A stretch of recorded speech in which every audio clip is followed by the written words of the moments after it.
Sa kabila ng sinasabi ng mga balita, mas nakakabahala pa ang kalagayan ng ekonomiya ng Pilipinas.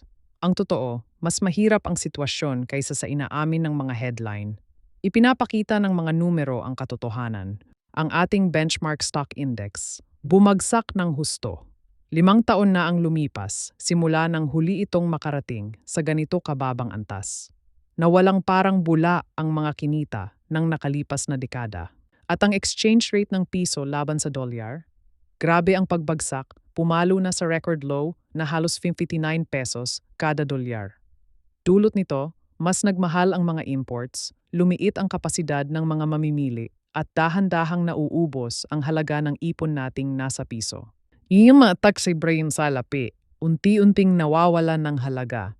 Dapat lang maging alerto ang lahat sa nangyayaring ito dahil ang epekto nito ay damang-dama natin sa araw-araw nating pamumuhay.